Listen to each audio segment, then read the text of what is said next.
we are back again with Bridget and Michael. We were talking in our first episode about diagnosis stories and where they are in their lives. And as you can see, we all have very different backgrounds, different ages, and everything. And now I want us to kind of start back in where we left off. And really, what this episode is about is more about what pushes you and keeps you going. And we ended talking about the mental aspect and how it messes with you and all the disease and the drugs and everything. So I'd really love to hear from you guys where your head was at, when you were first diagnosed compared to transplant, compared to now, and what you each do to get up each morning, to keep going, regardless of side effects, issues, whatever, new diagnosis, Bridget, like whatever else you have going on, what keeps you going? Well, I mean, first and foremost, my family. I can go ahead and start off with that. I mean, when I was first diagnosed, I was 13. So like I said, it was very young, and I was bullied. It was, everything on top of the dialysis, chemo, plasma. I was in the hospital receiving messages about, you deserve you deserve this illness. You're better off dead. All you do is sit in a hospital all day. I remember I was because I was a Make-A-Wish kid. I got my wish, and my wish was to go on a shopping spree in New York. And I remember when I was at a restaurant out there in New York, I got a message from one of my ex-boyfriend's friends, and he posted on my Facebook. He said, "Your ex Bridget is a psycho bitch with no kidneys."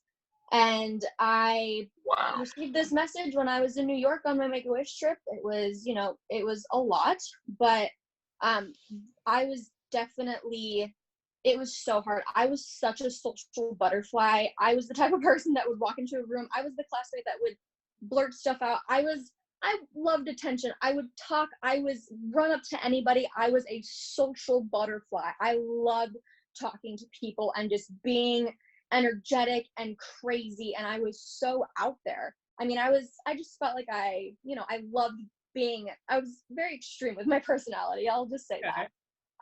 But after my transplant or after getting sick and just the bullying and everything, I went into my shell. I did not talk. I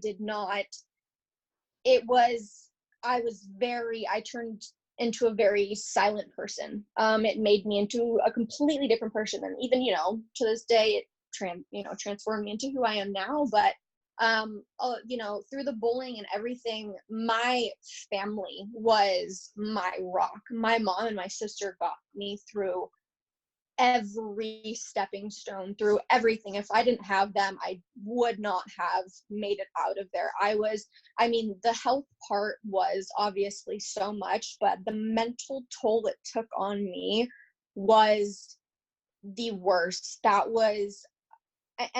Because I was going to so many therapists and psychiatrists, they had me on crazy amounts of antidepressants, antipsychotics, just all these crazy medications, and I was so young.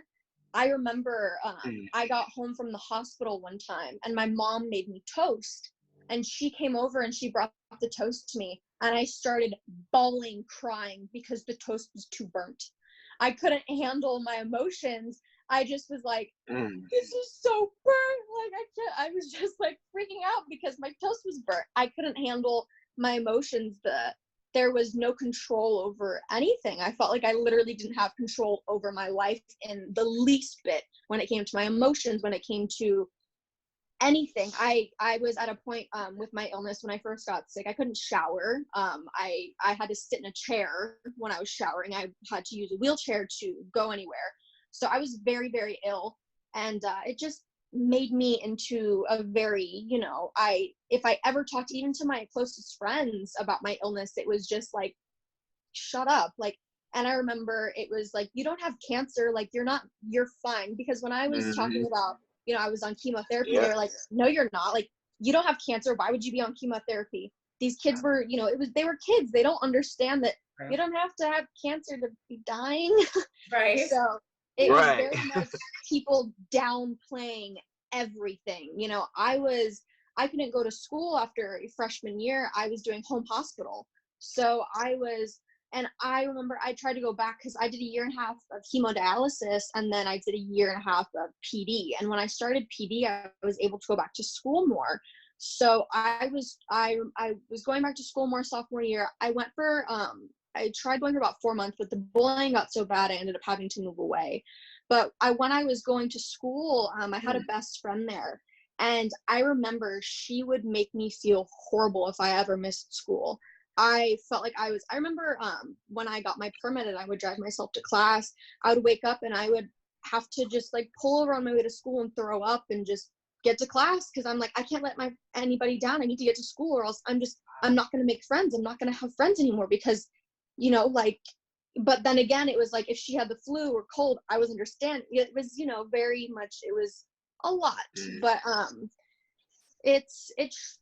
I'm a completely different person. Like I said, I'm very, it took me into a whole depressive state that I was in for a long time. And I think within the past year, I actually finally just got out of.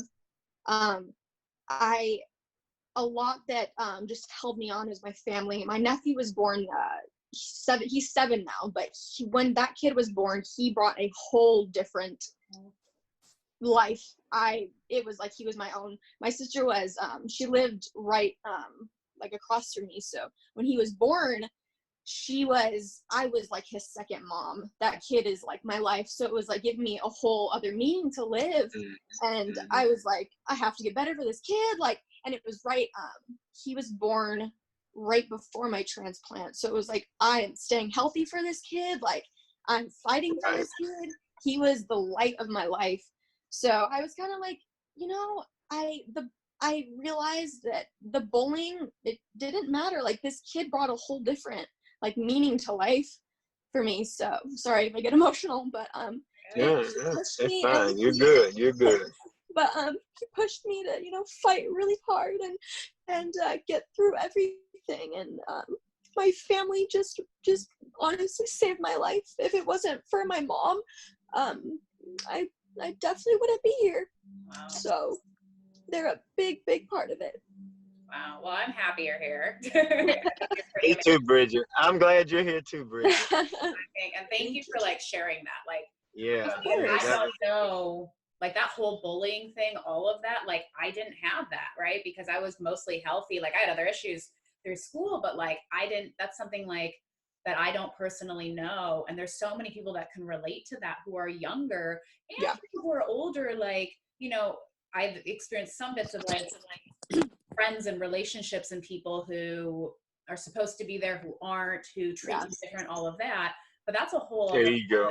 Of bullying and things like that. And I'm so sorry that you had to go through that, but really appreciate that you shared that, because there is going to be somebody who can relate to that, because it's a real thing. Yeah. It's a very real thing that people don't realize.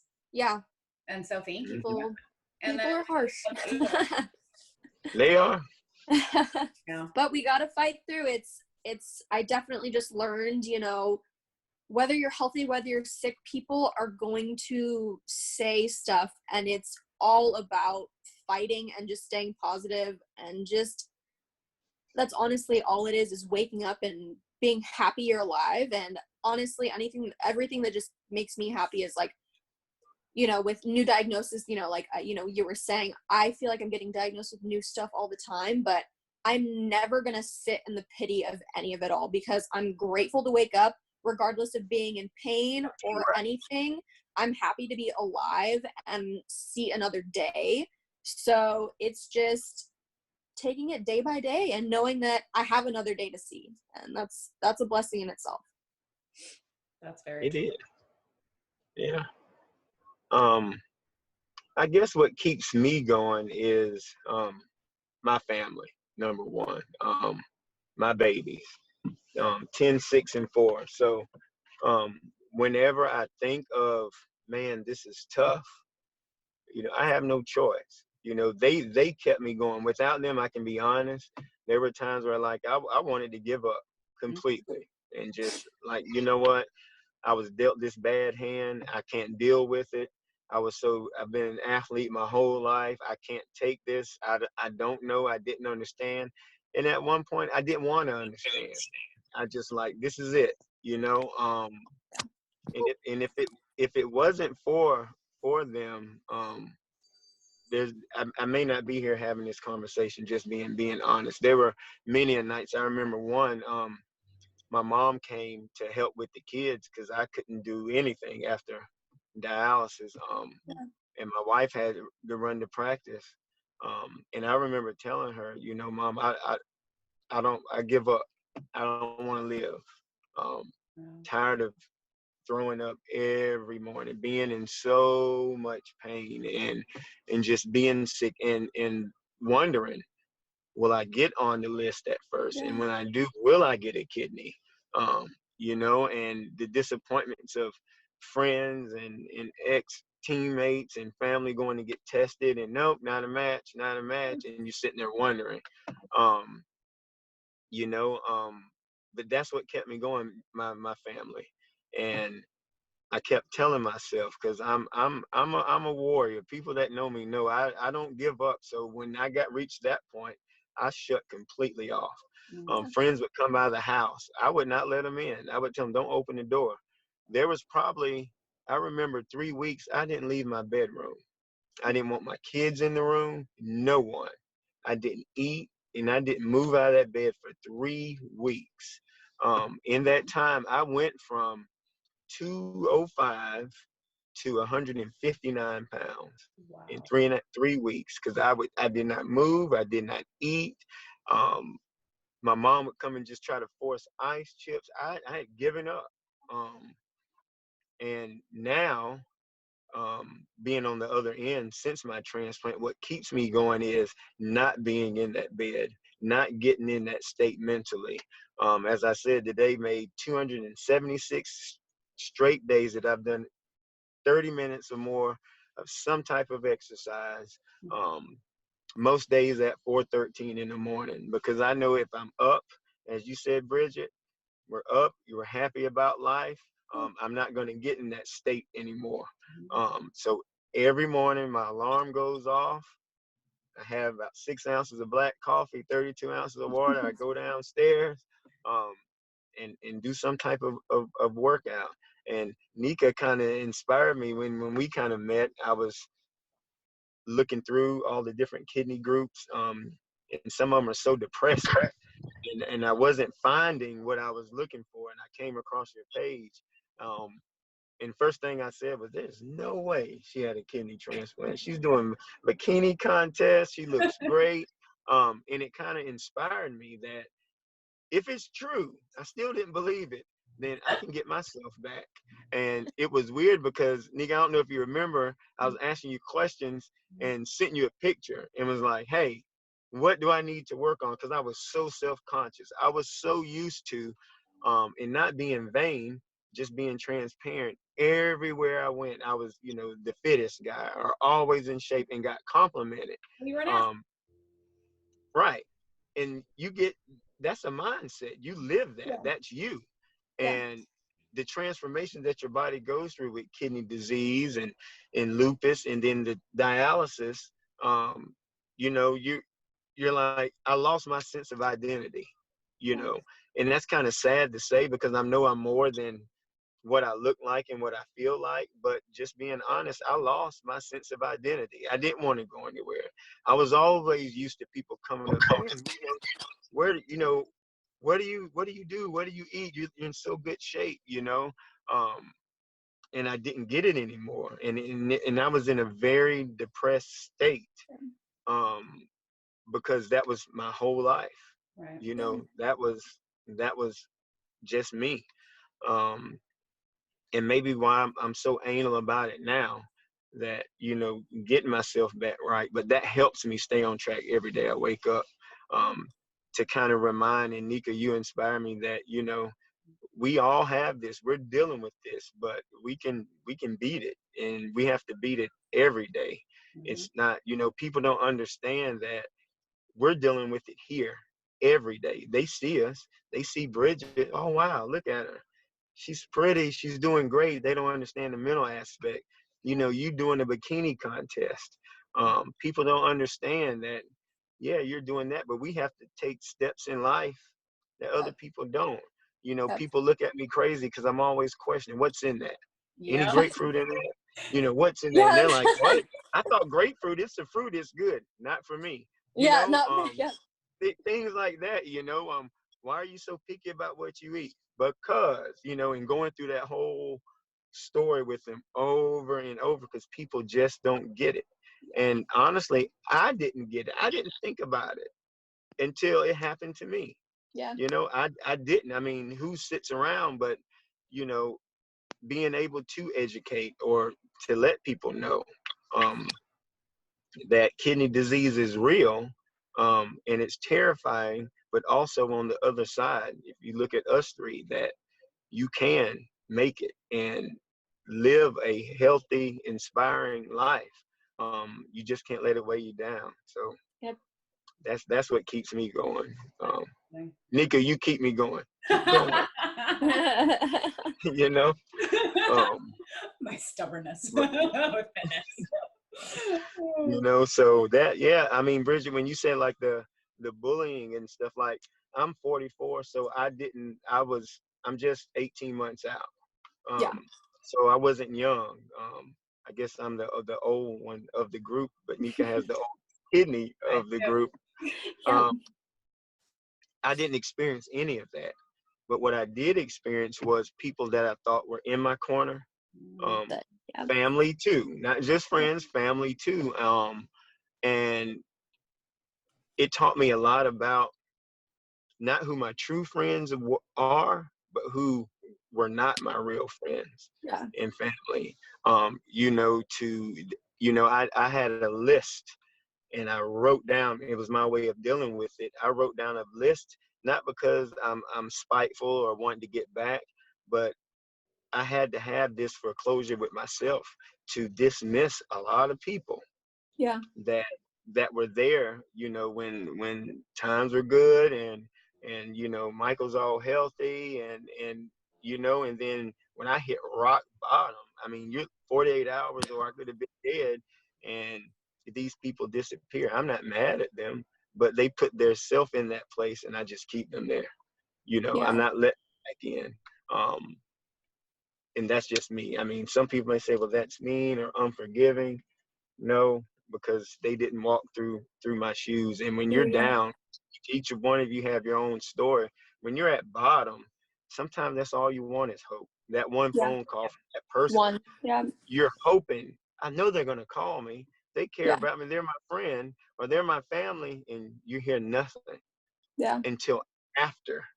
Oh, I'm glad you're doing great. Well, yeah, what about, the times when, and that was kind of hard to deal with. And that keeps me going too in somewhat of a selfish way. So now I'm going to show you. Yeah, I'm back. So watch me. I'm back better than before, So a mixture of all that is what keeps me going. Yeah.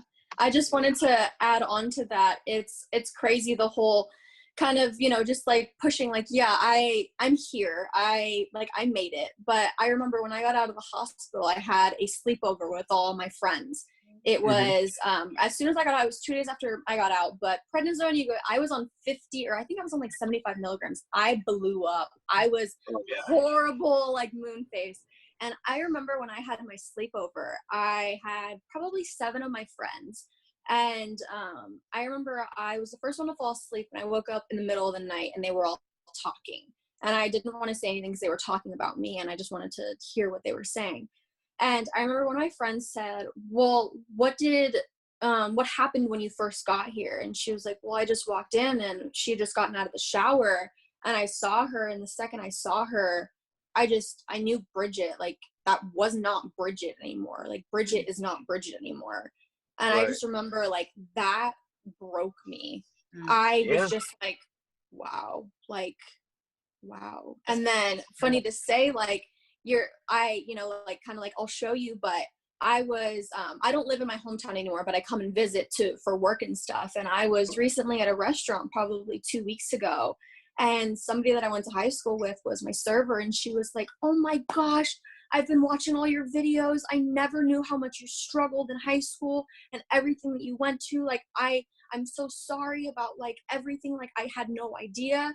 And I was just kind of like, wow, like this was, and I had known this girl since 7th grade. She was never a close friend, but she was definitely someone that knew about everything that was going on, and Right. someone that I had a contact with through everything. And it's just crazy that, you know, like you said, after transplant, everyone reached out. Oh my gosh. And it was crazy because after transplant, I had friends again. Everyone wanted to hang out Right. again. I was healthy. I was back to life. I was out. I had a birthday party. I had, you know, it was, you know, normal life again. But I'd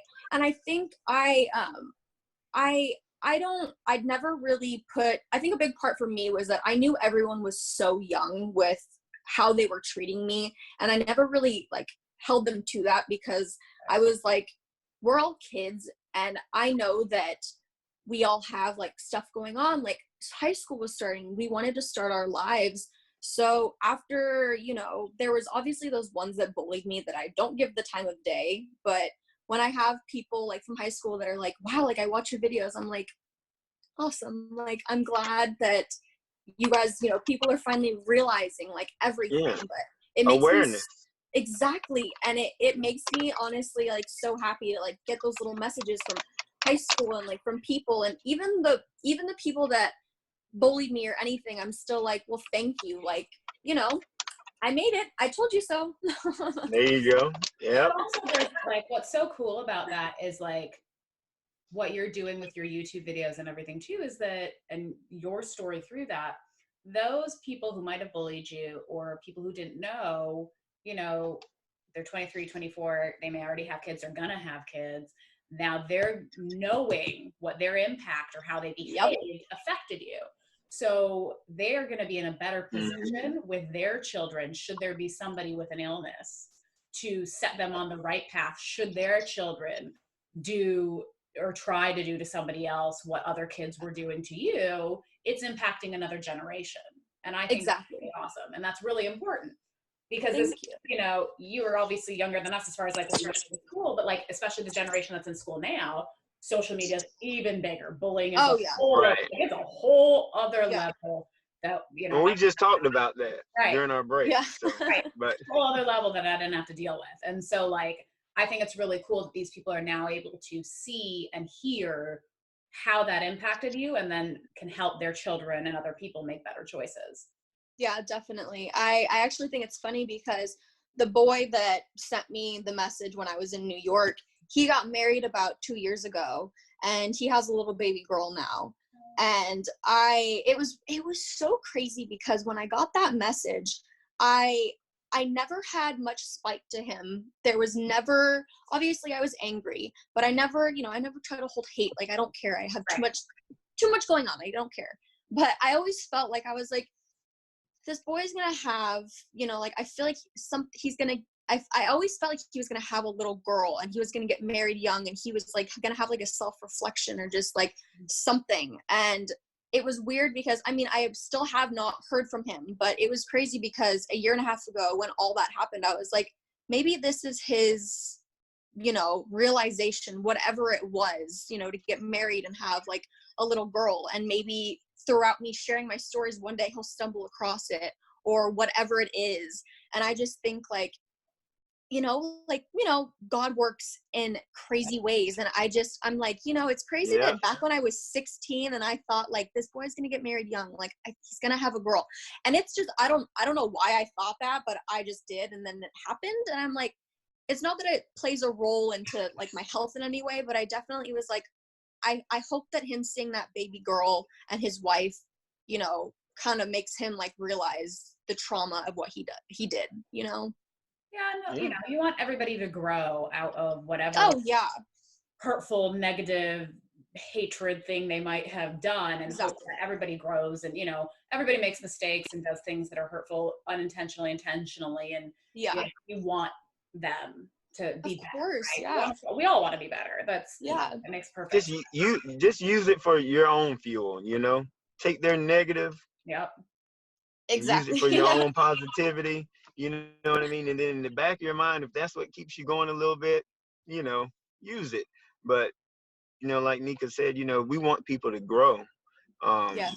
And I think that when people hurt me, whether it's intentional or not, I just now channel it in as my own fuel. Yep. That I'm better than that. You know what I Yeah. mean?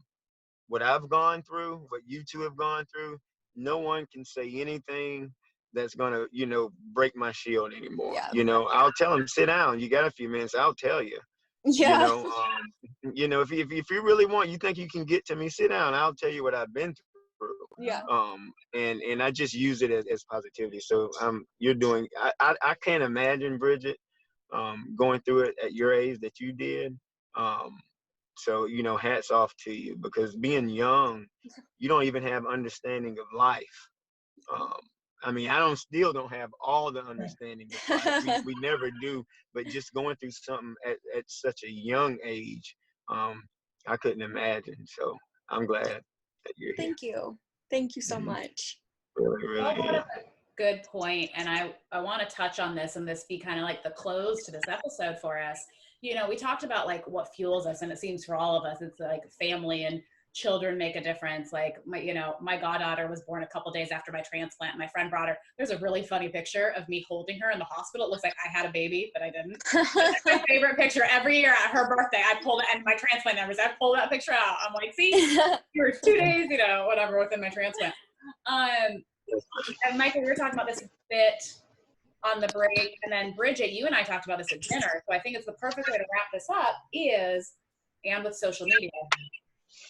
And so we now, you have the world around you outside, and then we have social media. I've met you both through these chat groups and forums for kidney disease and kidney transplants. And there's so much negativity, which we've all talked about, in these groups. Yes. Which it's designed for, right? We all need an outlet. We need a place when we don't feel heard, like we talked about. Who loves you or who doesn't when you're sick. So people escape. Right. And for some people coming online, that's the only support they have. And that's the only place they have to vent their feelings. And I totally get that and respect that. And I've used it, we've all used it for that. Mm-hmm. But with so much negativity that it feels like sometimes online, and then on top of the outside world, on top of medical doctors and everything else, what keeps you positive? Like Bridget, you were talking about, like with your transplant, you're like, I knew I was going to get it. That was going to be my kid, and everything else. It's like, there's all this around us and things we choose to be part of. We choose to be a part of these groups because we have that supportive community. So then what is your filtering mechanism, or how do you deal with negativity and keep your positivity and keep that going to keep you healthy and keep you moving forward? Honestly, a big part of it all is like I said before, I was in a big depressive episode for a long time. And this past year, I took a long time of just self-reflecting. I write a lot. I love poetry. And I took a lot of time of just looking at myself and everything that I've been through and realizing, like, people my age have not been through nearly any of this. I sat back and had to really evaluate my life and kind of just, I hear people tell me all the time, like, you're, like, wow, like, you're so amazing, everything you've been through, but it flies over my head. It's not anything that I've ever really taken in. You hear it and it's just kind of like, thank you, but you never really take it in. And I had to sit back and kind of realize for myself, like, wow, I am kind of a badass. Like, I kind of did. You are. That. Like, yes, you are, girl. Yep. I was, so after sitting back and realizing everything that I've been through and still going through, of 3 different new diagnoses of ulcerative colitis and rheumatoid arthritis and the cyclic vomiting syndrome this year, I'm like, you know what? Throw it my way. I'll hit them. There's nothing that is going to stop me. Good pasture syndrome, 1 in 2 million. I kicked that out of the way. Everything coming my way, I don't think there's anything coming my way that I can't fight through and get through. So I am just waking up, and I am blessed to wake up and just be happy. Like I said, regardless of pain or anything, I just want to get up and the sun's shining, I'm not in a hospital bed. I'm going to go out and take advantage of it. Even if I am in a hospital bed, I'm awake. I'm alive. I'm not hooked on dialysis. I am nowhere near where I was years ago. I am beyond blessed to even have the care that I need to. If, you know, when it comes down to it, I'm blessed to be in California. I'm blessed to be in the US to have the proper care that I need. There is no reason for me to be sad at all, because that's just going to make everything worse. It's just so much better to just wake up and be happy, because why be sad? There's no point. It's just going to make life harder. I feel you. Michael, what about you? You know, just to kind of piggyback off what Bridget said, you know, I just use that negativity to just fuel me, you know. When negativity comes my way, I shut it off completely. I don't even play with it anymore, because I don't have room for it, you know, or time for it. Because it can creep in, and once it gets into your mind, you know, you start living that way. So a lot of people, a lot of old friends, I shut them off. I mean, that's it. I'm blocking it. We've all been through so much. Our stories are different, but we've all been through, to and through, is what I tell people. I went to the disease and got through it. So now I'm not going to let anything else in. You know, my motto is to and through, you know, in everything that I do in life. I tell my kids, my job is to get you to and through college. Then you're on your own. With this disease, we got to it, and all three of us has gotten through it. So I'm not letting negativity get to me, so I won't have to go through it. I just nip it in the bud, you know. Close people too, you know, I just don't have the tolerance for it, because I have to, for me to keep my mental aspect, my mental standards very, very, very high and positive. I don't have room for it. So looking through, I know people vent in the different groups. I have too. I just try to channel. If I read 10 negative ones, then I'm not gonna stop until I read 11 positive ones. You know, because if I click off and I've read that last one that's negative, I'm the type of, I'm gonna think about it. I'm gonna call my transplant team. I'm gonna worry somebody. I'm gonna message you, Nika. What about this? You know, so if I read something negative, I'm not going to stop, because there are positive stories out there. And I just try to concentrate on that, like hearing your story, Bridget. I had no idea. That's amazing. And we already know about, you know, Miss Fitness over there. You know, her story is amazing. Those are the type of stories that keep me going. Because for every good story that we're here talking about being able today, there's someone that's not. Yeah, exactly. You know, that got to and through it. So I think about that as well, and just try to compartmentalize. Here are the bad things, but here are the positive things, and that's the compartment I open up, you know, when I'm feeling bad. But no negativity my way. No.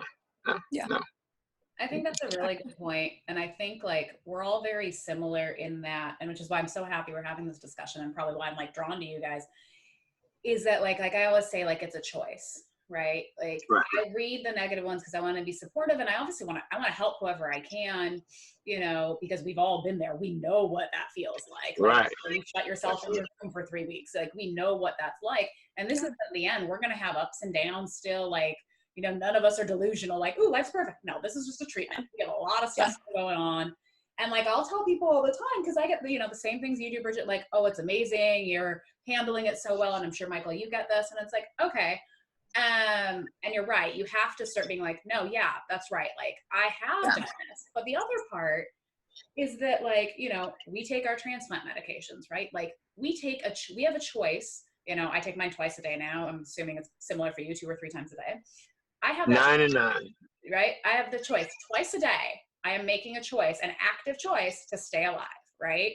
Because without this meds, our transplants fail, and then we have a choice, dialysis or to be dead. Like that's just plain and simple. People don't realize that end part, because they're like, wait, dead? I'm like, yes, you die if your kidneys don't work. Yes. So we are daily making these choices to stay alive and put effort into staying alive, doctor's appointments, visits, all this stuff. So if you're putting so much effort into staying alive, at least for me, then I'm like, well, what am I going to bitch about? Like, I can choose to, stay in a negative space, but I'm putting all this work into staying alive. I better enjoy it.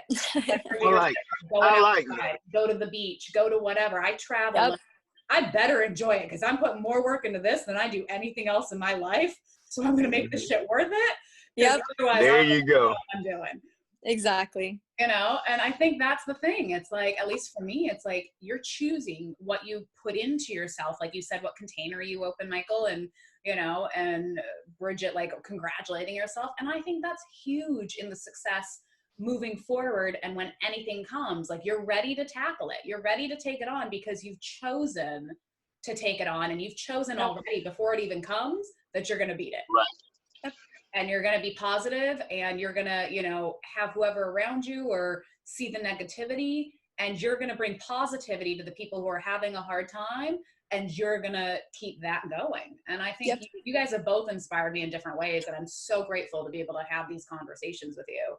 And I wanted to thank you both so much for being on here, because this was an awesome discussion, and I know a lot of people learn from both of your stories. No, thank you for having me. Yeah, thank you so much. This was awesome. Yes. I'm sure we'll have another. We brought up so many things. I'm sure we will do another one soon. Thank you both. Let's do it. Yes, we will. Thank you both so much. I will talk to you soon. Alrighty, have a great day, guys. Thank you.